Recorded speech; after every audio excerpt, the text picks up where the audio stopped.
In the name of the Father, and the Son, and the Holy Spirit. Today we'll be talking about the dress code in church. This is a question that arises and it is asked by many people. So here's a question, and I will give you some answers for it. Is there a dress code in the church, and if so, why? Since the time of Adam and Eve, who covered themselves with clothing after the fall, the way in which one dresses has been directly connected to the way in which one relates to God and one's neighbor. Both the Old and the New Testaments are full of calls to modesty and respectfulness, because cleanliness, simplicity, and appropriateness and humility and so on are not only virtues of the soul but are also virtues of the body. You are not your own. You were bought at a price, therefore honor God with your body, as it is written in 1 Corinthians chapter 6, line 19 and 20. And indeed, God the Father created our bodies. God the Son redeemed them, and God the Holy Spirit indwells in them. This makes our body the very temple of the Holy Spirit of God. It has been our church's tradition for over 2,000 years that the priests, the monks, and the nuns wear the proper clothing at the monasteries or the churches, and so should the Church of the East members. The basic categories of dressing in church and some references from the Bibles for you, just to name a few.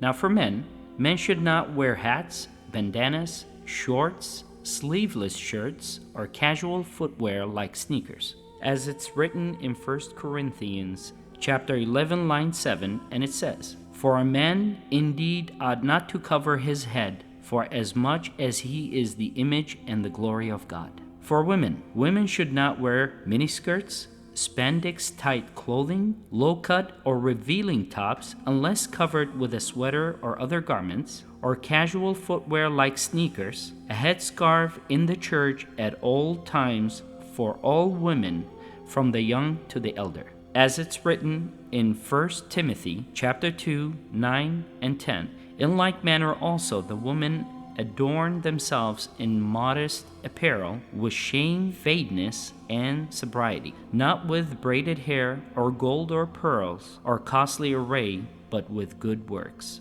as also written in 1 Peter chapter 3, line 3 and 4. Whose adoring let it not be that outward adoring and plaiting of the hair, and of wearing of gold, or of putting on of apparels, but let it be the hidden man of the heart, in that which is not corruptible, even the ornaments of the meek and quiet spirit, which is the sight of God of great price. And also written in the book of Deuteronomy, chapter 22, line 5, "The woman shall not wear that which pertains unto a man, neither shall a man put a woman's garment, for all that do so are abomination unto the Lord thy God." In 1 Corinthians also, chapter 11, line 13, it is written, "Judge in yourselves. It is comely that a woman pray unto God uncovered." Now that is a question. Should a woman pray unto God uncovered? And also written in 1 Corinthians 11, line 10, and it says, "That is why a woman ought to have a veil on her head, because of the angels." And just a reminder that also the children should not be given any more flexibility, but should wear church clothes, so that they also know that they are somewhere that is special and holy.